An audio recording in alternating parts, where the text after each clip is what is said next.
Gonzaga Nation SI, and our first look at the bracketology comparisons.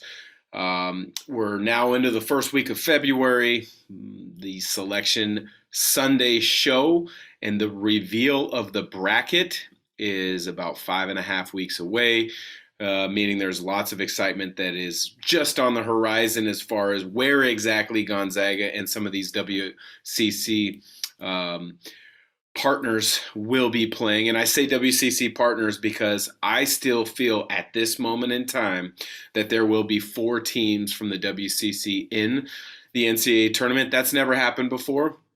At the very least, there will be 3. I can guarantee you 3 will be in there. I will go out on a limb. Greg Heister and myself have a running argument in regards to how many teams are going to make the WCC. From the WCC will make the tournament. He feels as if only 2 will make it this year. I feel the league is as good as it's ever been, especially at the top. And so I'm on record saying that I believe it's 4 as of now, but I will guarantee 3. Today, or this week, Thursday, it's an enormous showdown, USF and BYU, and then BYU will host Gonzaga later this week on Saturday. But if USF is to go in and beat BYU, that's kind of the first step that has to happen for USF to make it. If BYU loses that game, they are now really on the outs, and maybe that goes to where I'm talking about 3 teams making it. And then that would set up the showdown with Gonzaga as being an absolute must-win for BYU. But as it is right now, you got to look at what the NCAA Tournament Selection Committee looks at. And next week in our bracketology comparison, we'll really break down what some of these analytics are that they look at and how they look at and view these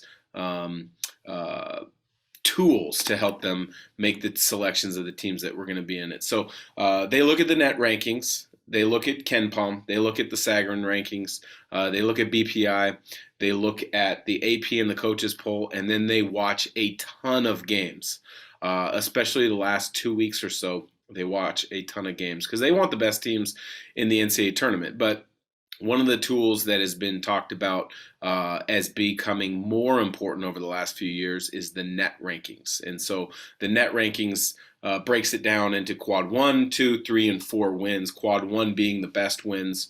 And so that's where it's really important for USF and BYU in particular over these last couple weeks to try to figure out ways to take advantage of the quad 1 wins. And quad 1 wins right now are anything against Gonzaga, anything against BYU, home or away, because of where GU and St. Mary's lies. But then it's road wins against the good teams. So a road win at BYU would be good. A road win at USF would be good. And then quad 2 is definitely, the next step up. You start saying, hey, we were undefeated in quad 4. That really doesn't mean a whole lot to the NCAA Tournament Selection Committee because those quad 4 wins are not looked at as challenging opportunities. So we'll break that down a little bit more in next week's bracketology comparison. But really just wanted to start off about 5.5, 6 weeks out from Selection Sunday and just start laying the groundwork for Zag fans and WCC basketball fans about where the different teams may lie. And I've found there's lots of good bracketologists out there. It's really hard to follow them all and track them all. So really the 2 that I've kind of found to follow the most closely would be Jerry Palm at CBS and Joe Linardi at ESPN. Those are the 2 that I follow the most closely.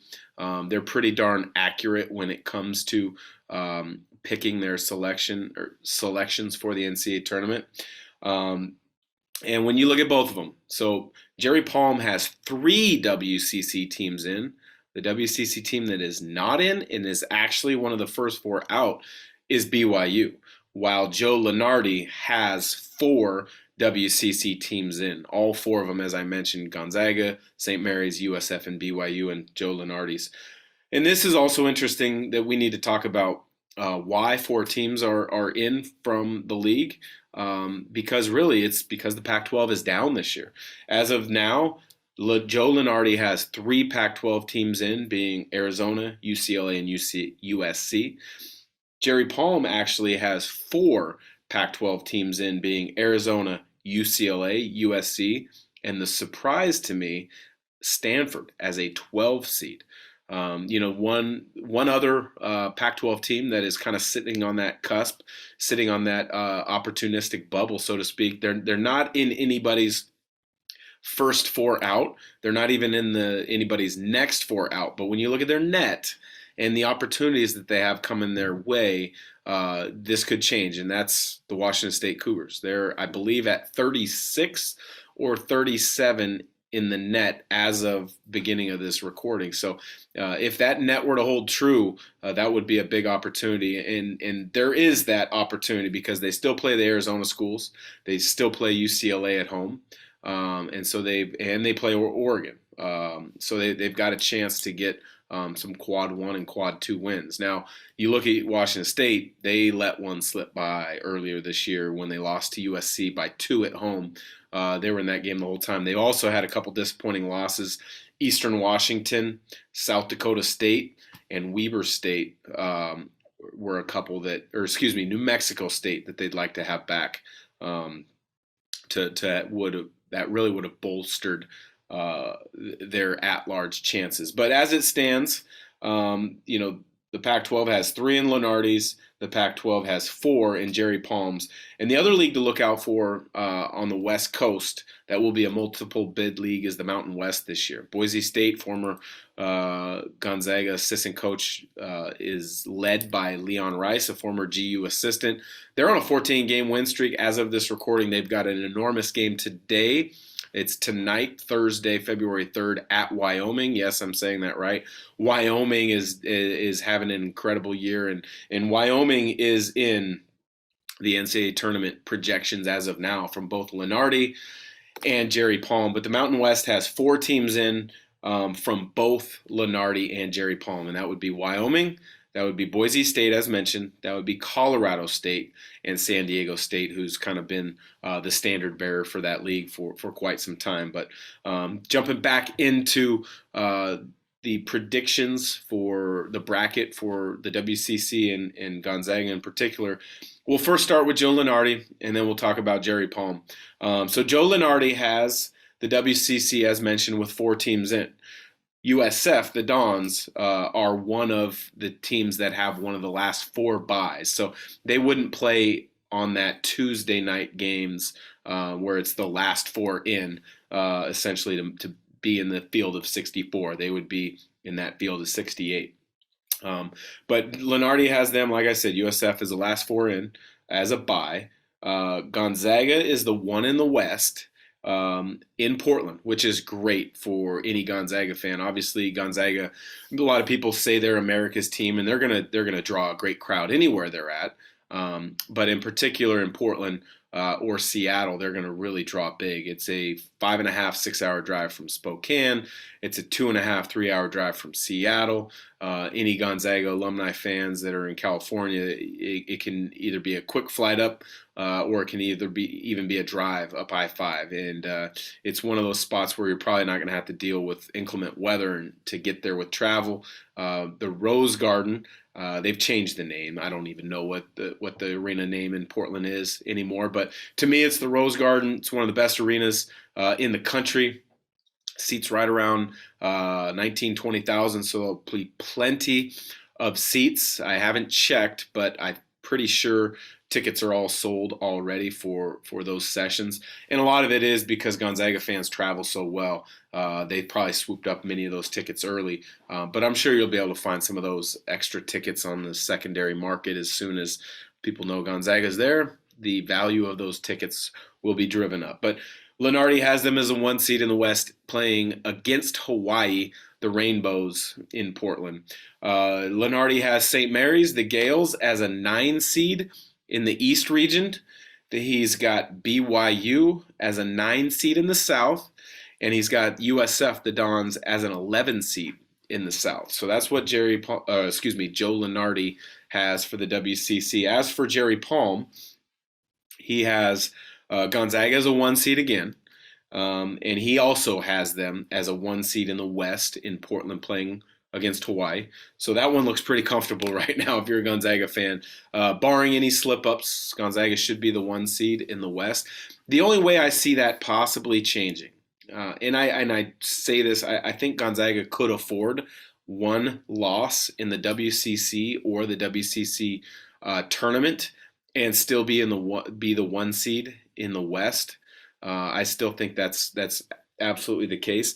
The only other two teams that could possibly slide in and take that 1 seed would be Arizona or UCLA. UCLA is playing really well as of late. Arizona's starting to show a few cracks in their armor, even though I still think they're a very good team.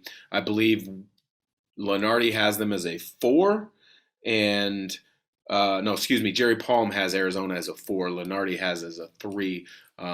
But that's going to be interesting to see how the Pac-12 plays out. Will UCLA or will Arizona win that? Because I think it's down to those two teams.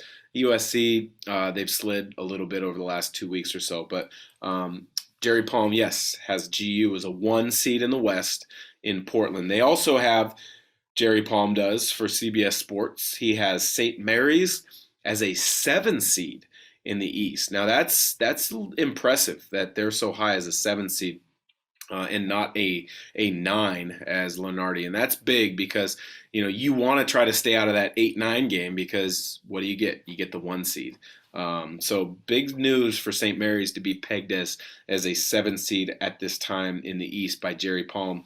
And then Jerry Palm, as mentioned, he doesn't have BYU in. BYU is actually one of his first 4 out.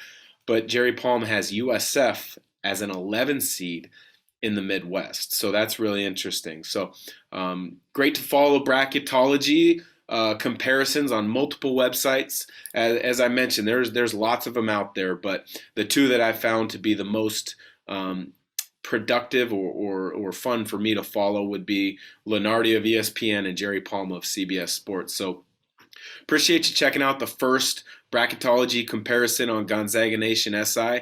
Next week, as mentioned, we'll break down the net rankings a little bit more and talk about how they are viewed by the selection committee, how those 4 quadrants are broken out, and what exactly a quad 1 or quad 2 win means, and how that can be impactful in making or missing the NCAA tournament as well as for seeding purposes. So for Gonzaga Nation SI, I'm Dan Dickau.